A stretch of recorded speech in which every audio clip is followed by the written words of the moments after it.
अस्सलाम वालेकुम नाज़रीन, this is Mutiba and you are watching Naya Rasta morning show only on RNN TV। नाज़रीन, आज का शो उन हाथों के नाम जिन्होंने हमें चलना सिखाया, उन आँखों के नाम जिन्होंने हमें ख्वाब देखने सिखाए और अपनी ज़िंदगी लगा दी हमारे ख्वाब पूरे करने के लिए, हमें बड़ा करने के लिए। लेकिन कहीं ना कहीं जब वो बूढ़े हो जाते हैं, वो उस उम्र को पहुँच जाते हैं, तो हम अपनी ज़िम्मेदारियाँ भूल जाते हैं, हम अपनी ज़िंदगियों में मगन हो जाते हैं। उनकी तकलीफ़ें, उनकी परेशानियाँ, उनकी चीज़ें सब कुछ हम इग्नोर कर देते हैं। वो बुज़ुर्ग जिन्होंने अपनी ज़िंदगियाँ लगा दी हमें बड़ा करने में।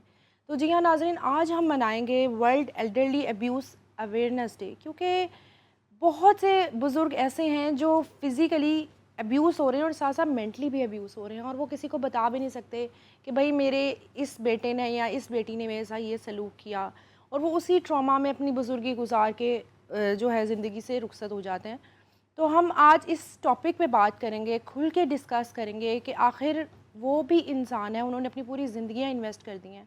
तो इस टॉपिक पे बात करने के लिए हमारे साथ मौजूद हैं साइकोथेरेपिस्ट अली मुर्तज़ा। तो वेलकम करते हैं। अस्सलाम वालेकुम अली, वालेकुम सलाम जी। कैसे हैं आप? मैं ठीक हूँ, आप कैसी हैं? मैं ठीक ठाक। Ali, world elderly abuse awareness day के हवाले से बताएं कि ये क्या है और इसको क्यों मनाया जाता है? अच्छा ये जी जैसे आप ये नाम खुद सेल्फ एक्सप्लेनेटरी है जी काफ़ी। वो कहते हैं वर्ल्ड एल्डरली अब्यूज़ अवेयरनेस जी डे, क्योंकि इसका मतलब फिर ये हुआ कि हमारे यहाँ पे रिवाज है कि लोगों को अब्यूज़ किया जाता है, हम्म जो हमारे पेरेंट्स हैं, हमारे माँ बाप हैं। अच्छा, लोगों का एक बात तो मैं इससे पहले कि हम आगे जाए मैं क्लियर करना चाहता हूँ कि लोग ये समझते हैं सिर्फ मारना ही अब्यूज़ जी। होता है, फिजिकल अब्यूज़ होता है, या किसी को गाली देना वर्बल अब्यूज़ होता है, इमोशनल अब्यूज़ भी हम्म होता है, मेंटल अब्यूज़ भी होता है, जी। सोशल अब्यूज़ भी अब्यूज़ होता है। भी होता है। ये डिफरेंट चीज़ें हैं जिनको हम इस्तेमाल करते हैं। अच्छा, लोगों का ये समझना है कि ओल्ड होम में माँ-बाप को भेजना कोई रेमेडी है, जी ये भी अब्यूज़ है। जी बिल्कुल। आप अपने वालिदैन को अगर ओल्ड होम में भेज रहे हैं, हम्म उन किसी के रहमो करम पे भेज रहे हैं, तो आप बिल्कुल, उनको अब्यूज़ ही अपने से ट्राई दूर करना कर चाहते रहे हैं, हैं, अपने से जिनके दूर साथ कर रहे उनका हैं। दिल लगा हुआ है, जो चीज़ें हैं। मेरे नानाबू थे, तो उनका ना रूम सेट था, मेरे मामू ने उनका पूरा रूम सेट किया था। उन्होंने ना खाली पेंसिल्स जो होती हैं ना, उनको वो कलेक्ट करने का बड़ा शौक था। तो एक दिन मैंने कहा, नानाबू ये आप क्या करते रहते हैं, इन चीज़ों को ना मैं फेंक देती हूँ। आप यकीन करें, उनको मैंने उठाया ऐसे जैसे मैंने पता नहीं क्या कर दिया है। वो दोबारा उन्होंने उसी तरह सेट की अपनी चीज़ें, बॉक्स रखे। तो उनका एक अटैचमेंट होती है अपने घर से, अपनी स्पेस से। आधे बीमार तो वो तभी हो जाते हैं जब हमको वहाँ से निकाल के कहीं और भेज देते हैं। ये बात सच्ची है। अच्छा, लोग कई दफ़ा ना मुझसे आते हैं, नहीं जी हम तो अब्यूज़ नहीं कर रहे, हमने तो उनको ओल्ड होम में हुँ, भेजा हुआ है, वहाँ पे उनकी केयर हो रही है। नहीं, उनकी केयर उस तरह से नहीं हो रही जिस तरह से आप खुद कर सकते हैं। अच्छा, पहली बात तो ये हो हुँ, गई कि अब्यूज़ सिर्फ़ फ़िज़िकल अब्यूज़ नहीं होती। दूसरी बात मैं ये कहूँगा कि हमारे यहाँ पे रिवाज जो है ना, ये सिर्फ़ किसी घर का रिवाज नहीं जी, है, ये सोसाइटी का रिवाज है। जी। अगर किसी इक्का-दुक्का घर के अंदर किसी सोसाइटी में अपने बड़े बुजुर्गों पे हाथ उठाया जा रहा है, उनको हुँ, फिज़िकली अब्यूज़ किया जा रहा है, या उनके साथ फाइनेंशियल रिस्ट्रिक्शंस जी, दे दी हुई हैं, पैसा उनका रोक दिया हुआ है या कुछ ऐसा करने के लिए, या उनको आप वो सहूलियात नहीं दे रहे हुँ, जो आप खुद ले रहे हैं, तो फिर इसका कहने का मतलब है दे आर बीइंग अब्यूज्ड। अच्छा, अब एक फिनोमेना है, बात थोड़ी सी कॉन्ट्रडिक्शन वाली है, लेकिन बात ये है कि कहीं ना कहीं हमारे साथ जो भी होता है, बीइंग एल्डरली या बीइंग यंग, हमारे साथ जो भी होता है उसके कहीं ना कहीं रिस्पॉन्सिबल हम खुद होते हैं। ठीक है। अच्छा, जो पेरेंट्स, अब लोग कहेंगे कि जी जो पेरेंट्स अब्यूज़ हो रहे हैं उसके रिस्पॉन्सिबल वो खुद हैं, तो हुँ, मैं कहूँगा जी वो ओके, खुद है। ठीक वो है। खुद है, क्योंकि देखें, इस बात को समझने की ज़रूरत है कि जो इवेंट आज अभी हो रहा है जी, वो काफ़ी देर से परवरिश कर रहा था, ठीक है ना? वो कहते हैं ना कि बरसों करता है वक़्त हुँ, परवरिश इसकी, हादसा हुँ, एकदम नहीं होता। ये हादसे को भी तैयार होने में टाइम लगता जी, है। माइंडसेट होने में माइंडसेट जिस ख्याल घर लगता के है। अंदर रिवाज होगा वायलेंस का, हुँ, अग्रेशन का, जिस घर में ग्लास तोड़ने पे बच्चे को थप्पड़ पड़ते होंगे, जी, या छोटी-छोटी बात पे उसको फैंटी लगती होगी, हुँ, तो वो बच्चा जब बड़ा हो रहा होता है या बच्ची जब बड़ी हो रही होती है, तो समहाउ वो ये सीख लेते हैं कि ये सॉल्यूशन है। जी, उनको ये लगता है कि जब कुछ गलत होगा, तो मारो तो वो सॉल्व हो जाएगा। जी, बिल्कुल, और उनकी लर्निंग कुछ ऐसी डीप हो जाएगी बाय द जी, टाइम वो इस सर्टेन उम्र में हाँ, पहुँचेंगे, कि फिर वो इसको हैबिट एक बना टूल के लेंगे, तहत जो है इसको इस्तेमाल यूज़ करेंगे, करेंगे। मार को कि जी मारोगे तो चुप हो जाएगा। अब फिजिकल अब्यूज़ या अब्यूज़ बड़ों में आती क्यों है? एक तो ये लर्न्ड बिहेवियर होता है, जी, कहीं न कहीं बच्चे की ब्रॉटअप ऐसी ही होती है, उसने अपने वालिद को देखा होता है, हुँ, वालिदा पे हाथ जी, उठाते हुए, बिल्कुल। या वालिद को देखा होता है बहनों पे, भाइयों पे हाँ हाथ जी, उठाते हुए, बदतमीज़ी करते हुए, रूड बात बदतमीजी करते करते हुए, हुए। या मदर को देखा होता है किसी पे हाथ हुँ, उठाते हुए, तो उनकी लर्निंग ये हो जाती है कि अच्छा ये मुझे मार सकते हैं तो मैं मैं इनको भी क्यों नहीं मार मार सकती सकता। दूसरी चीज़ मैं एक कहता हूँ कि वालिदैन को इस चीज़ का बड़ा ख्याल रखना चाहिए कि जैसे जैसे इंसान हूँ। हुँ, बूढ़ा होता है ना, तो वो अपनी खूबसूरती से भी दूर होता है। ठीक है? जी जैसे जैसे इंसान अपनी खूबसूरती से दूर होता है तो उसको ये चीज़ एक्सेप्ट करनी थोड़ी मुश्किल होती जी है। अच्छा, वो क्योंकि उसको मुश्किल होती है, वो ऑलरेडी एक कश्मकश में होता है, तो वो कहीं इसी असना में अपने बच्चों के साथ रिलेशनशिप अच्छे बनाने में फेल हो जाते हैं। फेल हो जाता है। ज़्यादातर माँ बापों का ना, पहले अभी अभी जैसे मुझे भी याद है जब मैं बड़ा हो रहा था, जेन एक्स की बात करता हूँ मैं, जब मैं बड़ा हो रहा था तो मेरे वालिद साहब एक कहावत ना बड़ी फरवानी से कहा करते थे, खिलाओ सोने का निवाला देखो शेर की आँख। जी आज ऐसा नहीं होता, निवाला सोने का होता है, आँख शेर की नहीं होती, नहीं होती है। जिसकी वजह से बाउंड्रीज नहीं होती। अच्छा, बच्चा जब छोटा सा माँ के मुंह पे थप्पड़ मार देता है तो कहते हैं कितना क्यूट लग रहा है, जी जब जी वो जी 20 जी साल का मारेगा तो वो क्यूट नहीं लगेगा। नहीं लगेगा। तो ये हमेशा बात मैं यही करता हूँ कि never reward the behaviours you do not want to instil in your children. Okay अगर अपने बच्चे में एक चीज आप डालना ही नहीं चाह रहे तो उस बिहेवियर को रिवॉर्ड क्यों कर रहे हैं? ठीक है। तो कहीं ना कहीं हमने बच्चों को एक तो ये ट्रेन कर दिया होता है और उनको बता दिया होता है कि मार जो है ये एक सोल्यूशन है, जी जब कुछ ना और तो उंगली टेढ़ी करो और अपना काम कर लो। जी जी जी फिर वो बंदे कब बदलते हैं, वो भाई से माँ बाप कब होते हैं, इसका पता नहीं चलता, जी बिल्कुल। क्योंकि बॉडी तो वही है ना जिसको आदत पड़ और चुकी हुई वक्त है, ने गुजरना है। वक्त ने गुजरना है। जी अच्छा, दूसरी बात जो बहुत इंपॉर्टेंट है कि जिस घर में मारपीट का कल्चर होता है ना, वो घर बीमार होता है, ओके। वो घर बीमार है, मेंटली सिक होते हैं। वो मेंटली सिक हो जाते हैं लोग, मेंटली इल बोलेंगे हम उनको। वाई? बिकॉज देखिए, जो अग्रेशन है ये एज अ टूल तो ठीक है, जी लेकिन अगर आप हर वक्त अग्रेसिव मोड में रहेंगे तो ये बीमारी है। सब डिस्टर्ब हो जाएंगे घर ठीक है, में। खुशी भी एज अ टूल तो ठीक है, लेकिन हर वक्त खुश रहेंगे तो ये भी सही नहीं है। सही नहीं है। तो आपकी जिंदगी में डिफरेंट रिएक्शंस और डिफरेंट ये फीलिंग्स और इमोशंस आपके अंदर होने चाहिए, ठीक है। किसी भी चीज को एक में नहीं। बट जो मारपीट वाला घर होता है ना, उसके अंदर देखने में आया कि गाली गलौज का कल्चर भी होता जी है, जी जी जी जी और गाली उनके लिए बड़ी आम होती है। किसी को माँ बहन की गाली दे के बुलाना प्यार समझा जाता है। जी ठीक है, मुझे ये याद है कि जब मैं छोटा होता था, गांव में जब हम अपने जाते थे किसी नाना नानी या दादा दादी को मिलने, दादा दादी को ज़्यादा उनकी फैमिली के जो लोग थे वो अक्सर गाली दे के बच्चों को बुलाते ओके। और वो प्यार, एक प्यार शो करते हैं। बट ये सच सही नहीं है। जी बात तो वही है कि जहर को अगर आप शुगर कोट कर देंगे, है तो वो जहर ही ना, जहर ही है, मीठा होगा लेकिन बिल्कुल ऐसा। काम तो अपना पूरा करेगा। सो ये छोटी छोटी चीज़ें हैं, ये आज जो हमारा सबसे बड़ा अलमिया है, हम फोकस करते हैं रेमेडीज पे। जी आग लगी तो बुझाओ, भाई लगी क्यों है, लगी क्यों है, रीजन पे उसके जाओ। ऊपर हाँ वो फोकस नहीं है। ठीक है। इसको हम कहते हैं प्रोएक्टिव मेजर्स, कि जरूरी नहीं कि बॉम्ब ब्लास्ट हो जाए या सैलाब आ जाए तो फिर हम उसके बाद सोचें हुन करना की। ठीक है। सैलाब आने से पहले हमें टीवी पे भी पता लग जाता है, लोग भी कहते हैं, कुछ मौसम आपको बता देता ठीक है है। कि सैलाब आने वाला है, अपनी हिफाजती बंद बांध लें। लेकिन अनफॉर्चुनेटली हमारा सबसे बड़ा प्रॉब्लम ये है कि हम लोग आदी हो चुके हैं सिर्फ और सिर्फ सोल्यूशंस के ऊपर, जी कि ये मसला हुआ, इसको इसका हल सॉल्व क्या कैसे है? करना है। प्रोएक्टिव मेजर्स पे नहीं ओके। जाते, और प्रोएक्टिव कि इससे मेजर्स ये मसला हो सकता है। हो सकता हम है। जब हो जाता है तो फिर हल की तरफ जाते हैं। ठीक है। और इससे पहले ये मसला कितने लोगों के साथ हुआ हुआ ठीक है। होता आ रहा है, तो हमने क्या किया इसके सोल्यूशन के लिए? कुछ भी नहीं, सिर्फ 4 बातें की, वापस चले गए। So at the end of the day, ये जितने वालिदैन जिनके बच्चे इनको मारते हैं, इनके बच्चे मेंटली सिक हैं, जी ये मेंटल इलनेस है, क्योंकि उसके बगैर कोई नहीं। इवन अगर बाप भी अपने बच्चों को बार बार मारता है तो उसमें जी मेंटल जी इलनेस है, है। उसको प्रॉब्लम है। तो ये एक शैडो इलनेस का कॉन्सेप्ट होता है कि जब आप किसी बीमार के साथ एक अरसे तक रहते हैं तो वो आपके खुद ऊपर भी उसका बीमार हो जाता है। असर होना शुरू हो ठीक है। जाता है।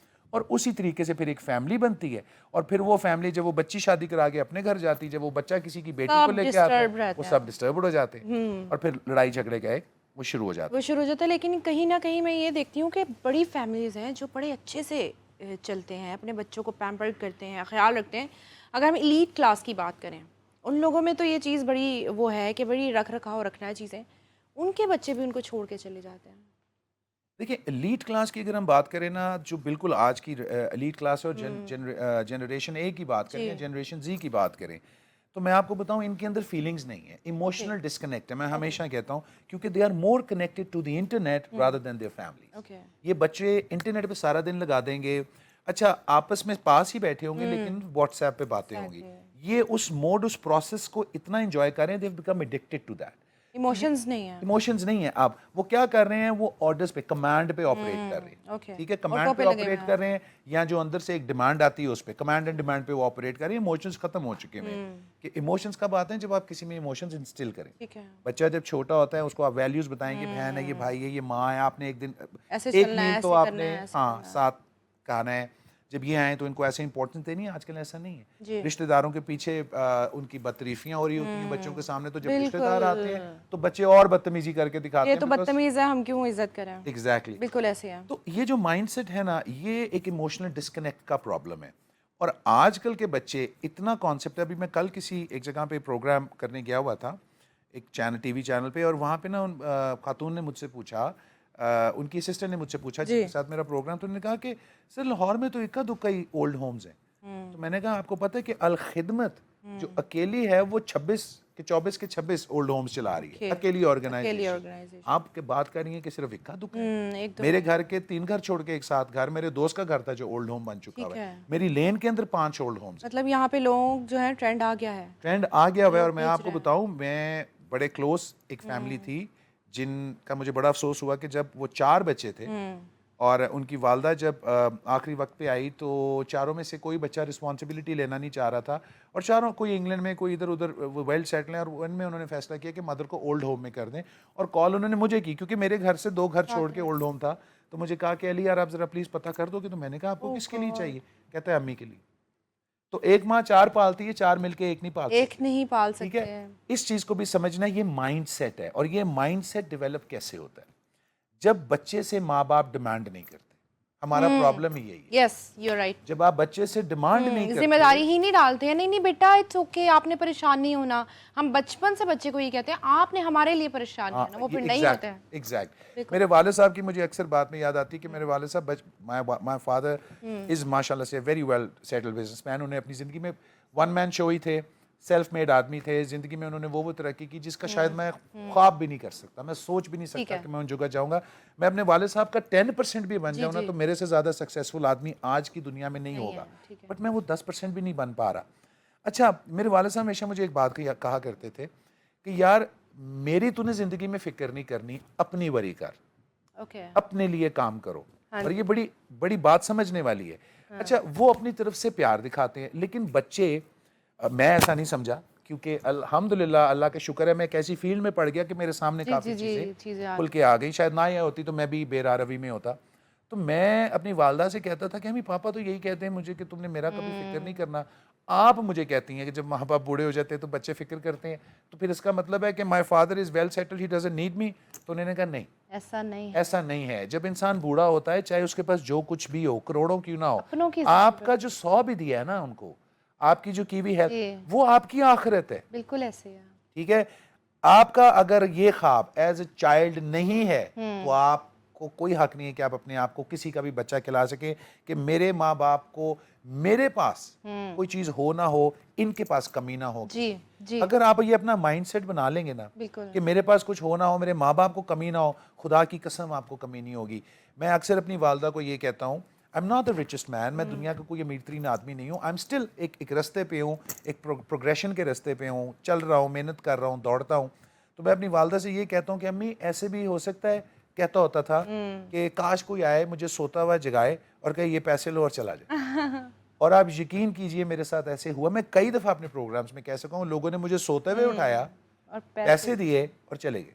क्या बात है। ठीक है, ये एक ख्वाब पूरा हो गया ना, तो मैं इस चीज़ को नहीं सोच सकता था ये कभी पूरा हो सकता है। और मेरी कोशिश हमेशा, मेरी वालदा जब भी मुझे कहेंगी ना, ये तुम ये इतना कम मंगवाया करो, ये इतना कम, मैं कहता हूँ ज़्यादा हो जाए कम ना हो। मेरी कोशिश ये होती आपका है, माइंडसेट ये है, मेरा माइंडसेट ये है, लेट्स कमी नहीं होनी चाहिए। हाँ, कि अगर मिसाल के तौर पे मेरी वालदा को सेब पसंद, तो फिर मेरे घर में कम से कम को 10, 15, 20 किलो सेब हो। ठीक है। मेरे वालिद साहब को एक पर्टिकुलर चीज़ पसंद है तो वो 5-10 किलो हो, खराब हो जाए। अक्सर ये माशाल्लाह बहुत कम बेटे जो होते हैं वो इस तरह सोचते हैं, वरना वो अपनी ज़िंदगी में बिजी हो जाते हैं और वो ये भी कहते हैं कि आप लोगों की तो जिम्मेदारी थी, आप लोगों ने कोई एहसान नहीं किया। और ये आपने भी सुनी होंगी चीज़ें कि वो अपने आप को सेटिस्फाई कर रहे होते हैं ये कह के कि ये जिम्मेदारी थी इनकी, इन्होंने मुझ पर एहसान नहीं किया मुझे पाल के।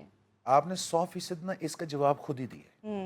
वो अपने आप को सेटिस्फाई कर रहे होते हैं ना, दिल के बहलावे को गालिब ख्याल आता है, वरना अच्छा है, वरना हमको तो मालूम है हकीकत क्या है। बिल्कुल कंट्रोवर्शियल बातें हैं, लेकिन मैं आपको एक बात बताऊं, 100 इख्तलाफ होते हैं। मेरे भी बड़े इख्तलाफ होंगे अपने पेरेंट्स से, उनके मेरे से ज़्यादा होंगे।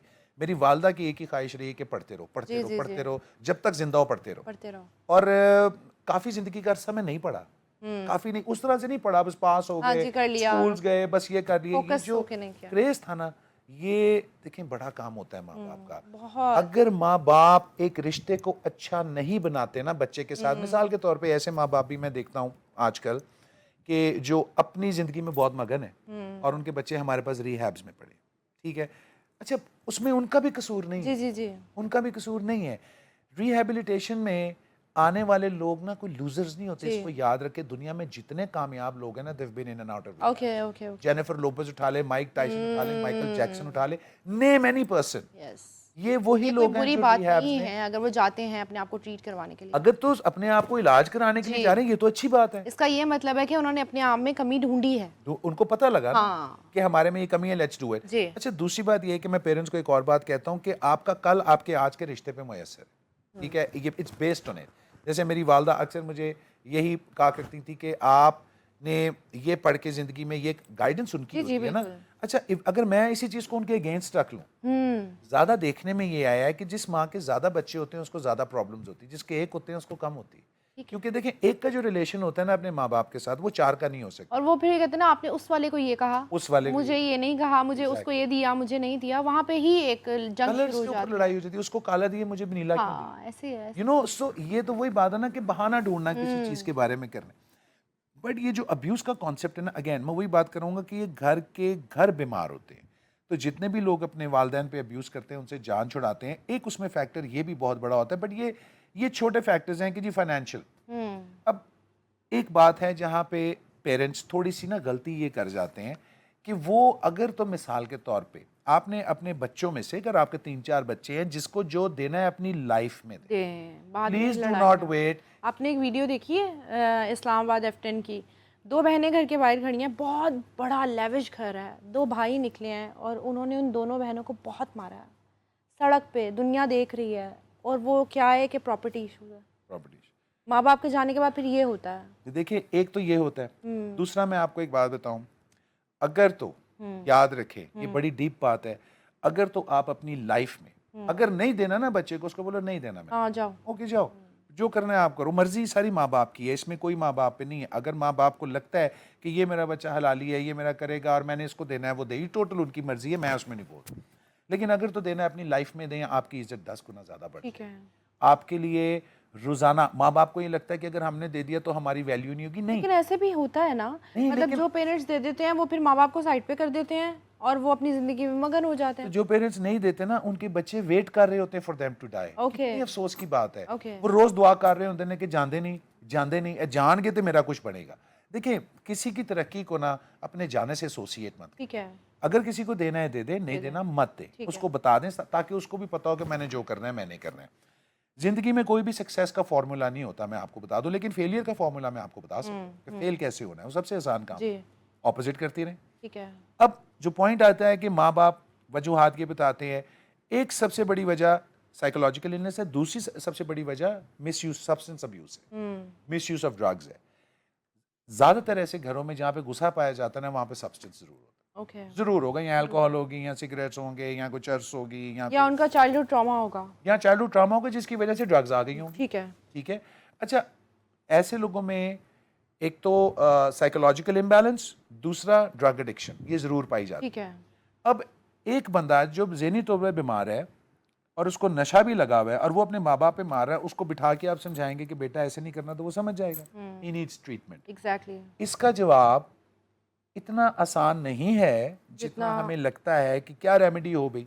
रेमेडी नहीं, ठीक है। हमने प्रोएक्टिव मेजर्स पे काम करना है। हुकूमत को चाहिए कि ऐसे इदारे बनाए यहाँ पे कि अगर किसी बुजुर्ग को और बड़े पे ज्यादती होती है, उसके पास एक हेल्पलाइन हो जिस पे वो कॉल कर सके और जहां से लोग आके उनको सपोर्ट कर सके। नंबर 2, जब ये बच्चों को पता लगेगा ना कि एक ऐसी हेल्पलाइन है और हमारे माँ बाप अकेले नहीं है, ये बूढ़े लोग हैं, अगर ये कॉल करेंगे इनका तो बैकअप है, इनका बैकअप है, और ऐसा इदारा हो जो पैसे पूसे ना लेता हो, ठीक है, कि बच्चे से पैसे लेके उन पर तशद्दुद ना करें, वेल पेड इदारा हो। बिल्कुल ऐसे है। दूसरी चीज ये है कि ट्रेनिंग्स होनी चाहिए, ये सोसाइटल लेवल पे ट्रेनिंग्स होनी चाहिए। ये इंडिविजुअल लेवल की बात नहीं कर रहा, सोसाइटल लेवल पे। जैसे एक ज़माने में जब हमारी बहबूद आबादी वाली हमारी आबादी बहुत बढ़ रही थी, तो वो सोसाइटीज़ में जाके जगहों जगहों पे जाके कहते थे कंट्रोल करें, प्रिकॉशंस करें, प्रिकॉशंस लें। उसी तरीके से ये बताना पड़ेगा लोगों को सोसाइटीज़ पे जाके, डिफरेंट सोसाइटीज़ में, कि अपने माँ बाप का ख्याल रखना बिल्कुल उसी तरह जैसे आप अपने बच्चे का ख्याल रखें। जी बिल्कुल। वो अग्रेसिव भी होंगे बूढ़े होके, वो उनको कोई बीमारी भी हो सकती है, वो जिसे आप कह लें कि जिटरी भी होंगे, परेशान भी होंगे, आपने इसको मैनेज करना है। बदसलूकी बहुत ज़्यादा हो गई है, बदतमीज़ी करते हैं, चीखते हैं, चिंगारते हैं, चीज़ें मारते हैं। हम आए दिन वीडियोस देखते हैं कि बुज़ुर्गों को मारते हैं, जूतियों से मार रहे हैं। और स्पेशली जिस घर में बहुएं होती हैं ना, वो बहुएं बड़ा जुल्म करती हैं, बेटों को वर्गला के तुम्हारी माँ ने ये कर दिया। जब वो स्टेज पे हैं जब उनको मेंटली सुकून चाहिए, उनको इज़्ज़त चाहिए। देखें, हम कोई मेड हायर करके भी खिदमत करवा सकते हैं, एक ज़ुबान की चीज़ होती है ना, एक ज़ुबान से इज़्ज़त। लेकिन जब बहुएं भाभियाँ आ जाती हैं घर में तो चीज़ें बिल्कुल चेंज हो जाती हैं। वो ये माइंडसेट बना के आती हैं कि भाई ये कब मरेंगे और कब हमारी जान छूटेगी। कभी भी माँ बाप समझती ही नहीं है। देखिए, ये तो लड़के को समझनी चाहिए ना कि जी। जो लड़की उसकी माँ को पसंद नहीं ना करी, उस लड़की के साथ अगला मिनट, आप बात करते हैं ना कि बैठ के तस्फिया तुस्फिया, अगला मिनट नहीं गुजारना। ठीक है। And likewise with the boy, अगर एग्जैक्टली। बॉय लड़की की माँ बाप की उस तरह इज्जत नहीं नहीं कर रहा और कर रहा। लड़की ने ये देख लिया है कि ये नहीं उनको पसंद करता, तो फिर अपने रास्ते जुदा करने का सोचें फौरन, क्योंकि कल बड़ी प्रॉब्लम आने वाली है। दूसरी बात, ये जो आपने की, ये बड़ी इंपॉर्टेंट बात है कि जब बीवियां आती हैं ना, तो बीवी की तो वो माँ नहीं है, जी। बीवी की तो वो सास है, और उसकी कोशिश वो होगी, अननोन है। अननोन है, उसकी कोशिश होगी ये तो जाए। जी। अगर तो एस बीवी की ये कोशिश हस्बैंड को पता लग गई तो उधर जाए ना husband। जी। ये है रॉन्ग मैचेस। अच्छा अली, एक तरफ हम ये सोचते हैं जब शादी होती है तो पहली दिन ही जो है ना शौहर कह देता है मेरी माँ के आगे तुमने नहीं बोलना, मेरे ये। वहाँ पे भी चीज़ें बड़ी ख़राब हो जाती हैं कि बीवी कहती है अच्छा इस घर में मेरा ये कंपटीशन है, मैं तो बताती हूँ। वहाँ से चीज़ें बड़ी ड्रैग हो जाती हैं।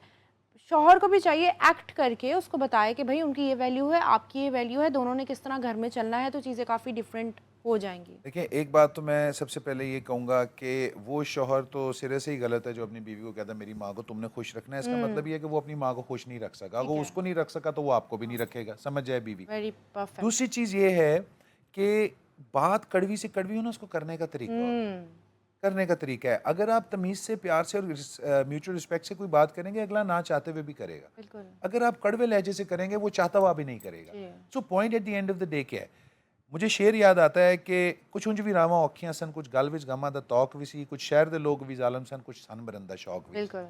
ये मैं रिलेट कर रहा हूँ बंदे के साथ। You are so right. हाँ। अगर एक बंदे को पता लग गया कि मेरी बीवी जो है उसकी मेरी वालदा से नहीं बन रही, और वो बीवी की साइड लेके वालदा के ऊपर तशद्दुद करता है या वालिद के ऊपर तशद्दुद करता है, तो फिर ए भी गलत है। बिल्कुल। एन भी या मरंदा उनको शौक। अकेला तन्हा छोड़ के। शहर के लोग तो जालिम हैं ही, जी। आपको मरने का शौक कितना शौक है, ये कितना है, फर्क बिल्कुल पड़ता है। ऐसे ही है। सो दूसरी बात ये है कि बातों में आना, ये भी एक फैक्टर है। बट हम लोग जब हम बात करते हैं ना, हम बात करते हैं साइकोलॉजिकल पर्सपेक्टिव्स की, कि ठीक है वजूहात बड़ी हो सकती हैं, बीवी को सास पसंद नहीं हो सकती, बिल्कुल नॉर्मल। हाँ। उस दूसरी सास को अलग सास रह पसंद। लें। हाँ। लेकिन आपने उसका सोल्यूशन कैसे करना है? जी। At the end of the day, यहाँ पे मैं कल एक स्टैट्स पढ़ रहा था, 54% पाकिस्तान की टोटल पॉपुलेशन में से ना 7 से 9% तक बुजुर्ग लोग हैं हमारे। ओके। ठीक है, 7 to 9% हमारे बुजुर्ग लोग हैं। बुजुर्ग लोग हैं। उस 7 to 9% के अंदर से ना 54% बुजुर्गों पे तशद्दुद होता है, ओए। यानी कि 50% प्लस उनको मारा जाता है। ये बात आप छोड़ें, अभी मेरा एक रिसेंटली केस सारी दुनिया ने देखा होगा। वो केस ये था कि एक बेटे ने बाप से BMW मांगी, मुझे लेके दे, मैंने गर्लफ्रेंड को देनी जिससे वो शादी करना चाहता था, क्योंकि उसकी गर्लफ्रेंड ने BMW मांगी। उन्हें ऐसी गर्लफ्रेंड नो हाँ देनी जी। चाहिए। अब ये आप खुद सोचें हाँ। कि जो लड़की पहले ही BMW मांग रही है, वो बाद में क्या वो करेगी, घर आपका फिर घर सब बार। भी करवा देगी। उसने बाप को आके कहा कि मुझे BMW चाहिए। बाप ने कहा कि बेटा नहीं, मैं आपको हाँ जी। BMW तो नहीं लेके दूंगा। अच्छा, ये क्या है कि बाप ने उसको भेज दिया और BMW बुक करा दी, ओह। BMW बुक करा करवा दी। दिया। और उसने उसको कहा कि मेरे बेटे को परसों मेरी उसको चाहिए, उसने किसी जो भी करना है, परसों उसकी बर्थडे थी लड़की। ठीक है। लड़के ने परसों नहीं आने दी, लड़के ने अगले दिन बाप को गोली मार दी। बाप को मार दिया। जी। और उसके बाद मार के तो उसके जनाजे में भी शरीक रहा। ओके। और उसके बाद जब परसों BMW आई ना, तो तब वहां पे बैन पड़े, तब उसको समझ आई कि मेरे बाप ने मेरे साथ क्या किया और मैंने क्या किया। देखें औलाद, अब इस बंदे को आप कहेंगी कि ये नॉर्मल बंदा था, मैं इसको नॉर्मल नहीं कहूंगा, ये साइकोलॉजिकल पेशेंट था। जी।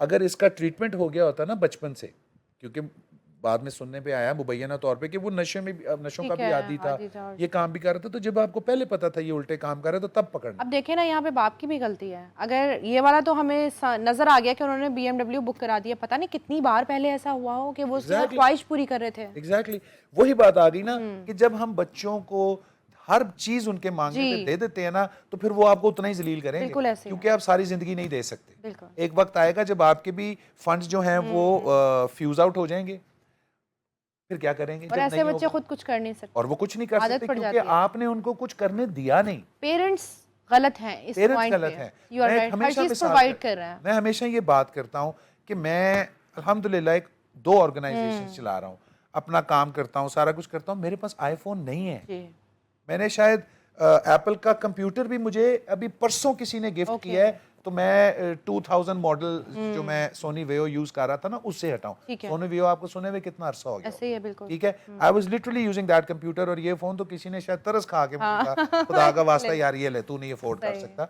It was not about affording, मेरी जरूरत नहीं थी। ठीक है, शो मैंने ऑफ नहीं करना। मैंने आपको कॉल करनी है तो मैंने आपको एप्पल से कॉल करके कुछ ज्यादा फायदा मुझे हो जाएगा हाँ या जी, आपको हो जाएगा। ऐसा अगर तो आप अफोर्ड करते हैं तो ठीक है, अल्लाह ने आपको इतना दिया है, लेकिन अगर नहीं करते तो अपनी लेग आर्म बेचने की जरूरत नहीं है, अपनी किडनी बेचने की जरूरत नहीं है। तो ये जो वांट्स हैं, ये जो बच्चों की हम पूरे करते हैं ना, इसलिए मैं कहता हूँ लव का मतलब होता है लॉस ऑफ वैल्यूएबल एनर्जी। आप अपने हाथों से अपने बच्चे को सब कुछ मार रहे होते, जी, you are killing them. Exactly, जो माँ जो बाप अपने बच्चों के साथ सख्ती नहीं करते, बाय सख्ती मेरा मतलब मारपीट नहीं है, बाय जी। सख्ती मेरा मतलब है taking a stand and holding it fast. अच्छा, ये जो सवाल मैंने बहू वाला आपसे किया, अक्सर ही ज़्यादा मसले ख़राब ही तब होते हैं जब वो लोग इकट्ठे रह रहे होते हैं। अब एक इशू ये भी है ना कि कारोबार बाप का, घर बाप का, सब कुछ माँ सास ससुर का है। अब बहू आई है, वो कहती है इनको निकालो भाई, ये मेरा है। यहाँ क्या हल है? अच्छा, यहाँ पे एक हल तो वो है जो मैं करता हूँ, जी, शादी ना करें, हाँ एक हल तो ये। बिल्कुल।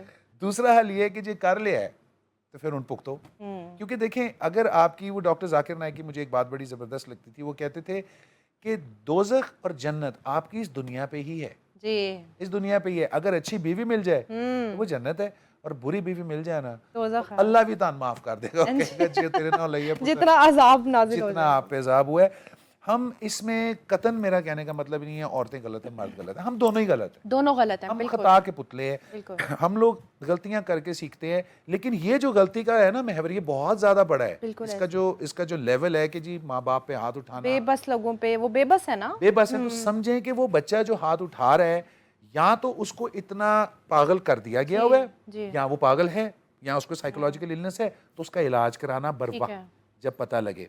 और इलाज में शर्म नहीं करनी। हम्म, अक्सर लोग यही करते हैं कि जी बच्चा नशे पे लग गया है तो हमसायों को भी ना पता लगे। जी, अच्छा, उन्हें हमसायों ने भी लाया होता है, अच्छा, और घर वालों की कोशिश होती है हमसायों को पता ना लगे। सही है।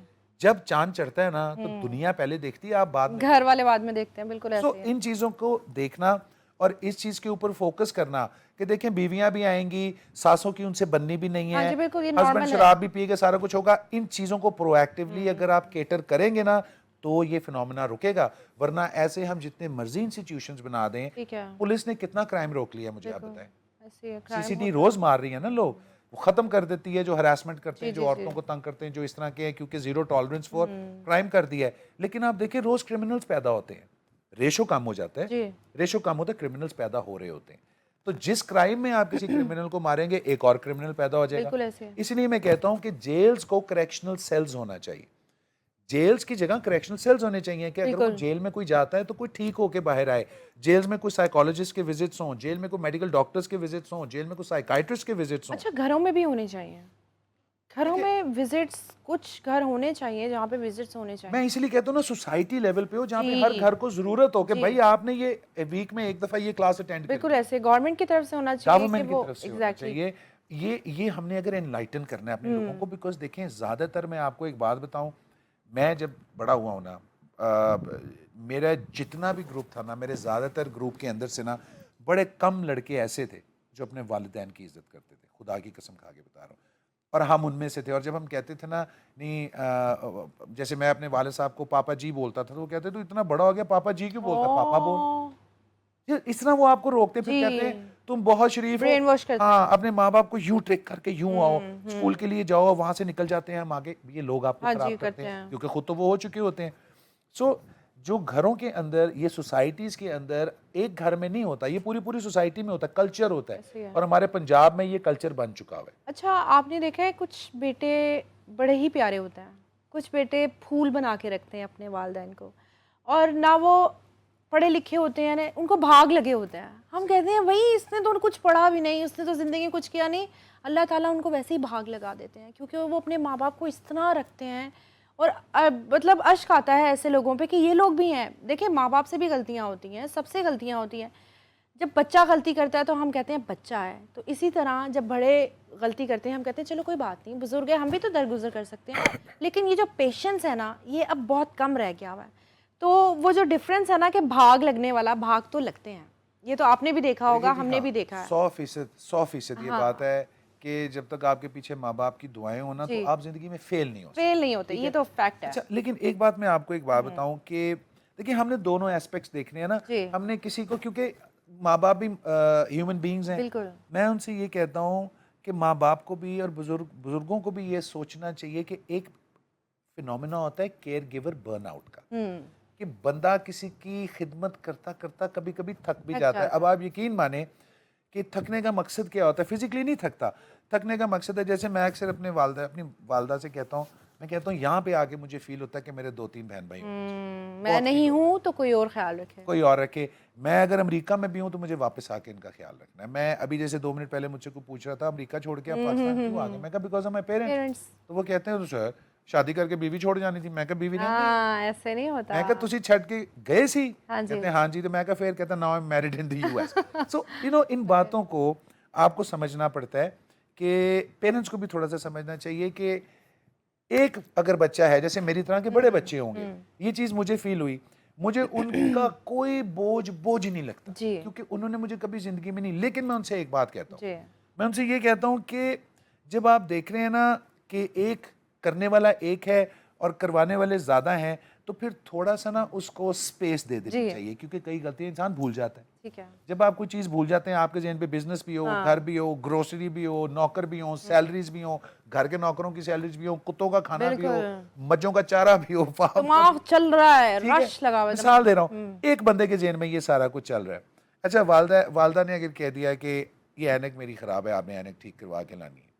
अब वो वालदा को ये पता है कि कोई और भी जाके करा सकता है, बट ये कराएगा तो ठीक ठीक कराएगा, कराएगा। तो वहां पे थोड़ी सी स्पेस दे दें। बिल्कुल या ऐसे। वालिद को अगर पता है, जब आप एक बच्चे को या बच्चे अपने माँ बाप को स्पेस देते हैं ना, तो एक माहौल बन जाता है जी एक जी दूसरे जी को जी। स्पेस देने का, और फिर सारे मिलके काम हो जाते हैं। तो ठीक है। I am not saying, connection रहता है। हाँ, अल्लाह ताला किसी पे इतना बोझ नहीं डालता। मेरे वालिदैन का तो मेरे पे कोई बोझ है ही नहीं ना। मेरी जिंदगी में जो दिया है ना, जो माँ बाप दिया की हुआ वजह है, से। वो बिल्कुल। मेरे वालिद साहब का है, और जो मैंने हासिल किया वो मेरी वालदा का है। क्या बात है, तो क्या बात इसमें तो कोई शक ही नहीं, मैं तो उन्हीं का ही उनको वापस दे दूं तो बड़ी बात है।